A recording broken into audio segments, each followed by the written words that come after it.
Ahead of campaigning in Ohio on Saturday, President Donald Trump unleashed a withering attack on the state's favorite son, savaging NBA star LeBron James in a late-night tweet that derided the intelligence of one of the nation's most prominent African-American men. Melania Trump's spokeswoman quickly distanced the First Lady from the criticism of James, saying in a statement Saturday afternoon that it appeared James was working to do good things on behalf of our next generation and that the First Lady would be open to visiting his new school for at-risk children. The statement didn't criticize the president. Trump blasted James late Friday after an interview aired with CNN anchor Don Lemon in which he deemed Trump divisive. Although James has long been a Trump critic, calling the president "you-bum" in a 2017 tweet, the tweet was Trump's first attack on the player, who just opened up a school for underprivileged children in his hometown of Akron. The tweet came hours before Trump traveled to Columbus, Ohio, for a rally north of town in support of the Republican in a special U.S. House election on Tuesday. Once in Ohio, however, Trump stayed away from the controversy and never mentioned James as he hammered away at Democrats and other favorite targets. LeBron James was just interviewed by the dumbest man on television, Don Lemon, Trump posted. He made LeBron look smart, which isn't easy to do.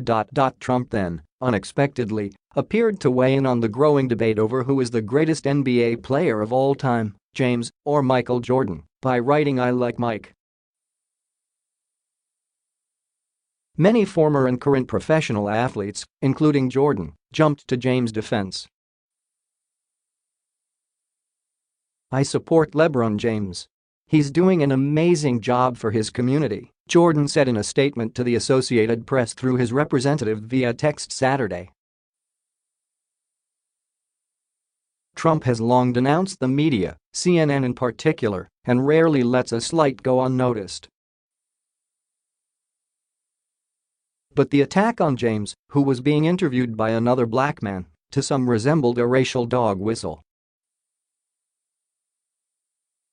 He routinely deems Democratic Representative Maxine Waters of California, who is also black, as low IQ, an insult he repeated during the Ohio rally Saturday night.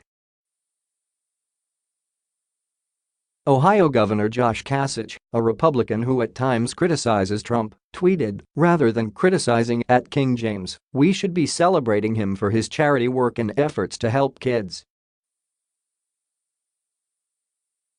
Trump has repeatedly been questioned about his views on race, from deeming many Mexican immigrants rapists during his campaign kickoff speech for the Republican presidential nomination to placing blame on both sides for the violent clash between white supremacists and counter-protesters in Charlottesville, Virginia, a year ago.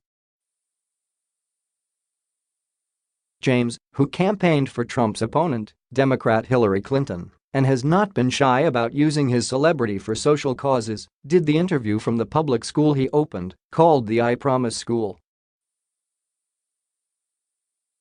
"Every student receives free tuition, as well as free food, a uniform and even a free bike." In the interview, James said he would never sit across from Trump, though he would talk to former President Barack Obama. James' publicist declined to respond to Trump's tweet, but early Saturday afternoon, James retweeted a post from the I Promise School and said, "Let's get it, kids. Love you guys."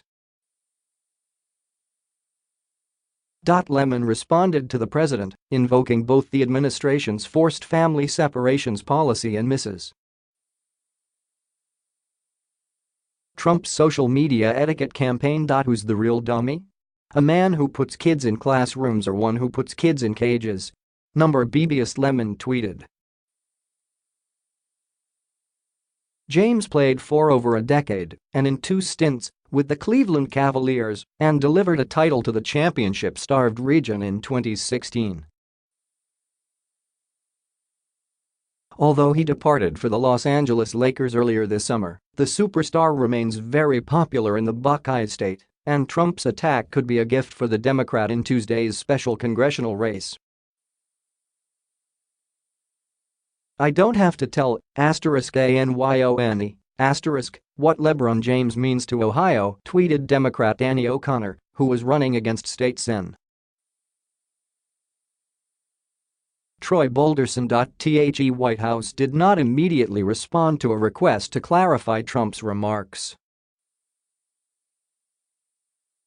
But even some Trump allies chided him. Geraldo Rivera, the journalist and Trump confidant, broke with the president to say he wished Trump turned other cheek. King James and Don Lemon. While I disagree with their conclusion that POTUS is using sports to divide America along racial lines, they're both sincere and intelligent men. LeBron just pledged millions for a school for underprivileged kids. Along with Jordan, a number of other athletes spoke out in support of James. Pro Football Hall of Famer Shannon Sharpe tweeted, "It should be beneath the dignity of a sitting POTUS to take racist shots at D. Lemon and LeBron James." NBA player Karl Anthony Towns wrote, "So let me get this straight, Flint, MI has dirty water still, but you worried about an interview about a man doing good for education and generations of kids in his hometown?" Before entering politics, Trump frequently praised James, and his own family tried to recruit him to the New York Knicks in 2010. But commenting on someone's intelligence, including his own, has long been a Trump trope. He has been criticized for complimenting North Korean leader Kim Jong-un, "smart cookie," and Russian President Vladimir Putin, "very smart," and has been known to praise himself as a very stable genius. But he also uses stupid, or variations thereof, as a favorite insult. He has used it to describe the FBI, the NFL, Democrats, the filibuster, the nation's immigration laws, journalists, trade policies, and how the nation's leaders have dealt with topics like Iraq, Muslims, Canada, and China. He also, after then Secretary of State Rex Tillerson reportedly called him a moron, challenged his own cabinet member to an IQ test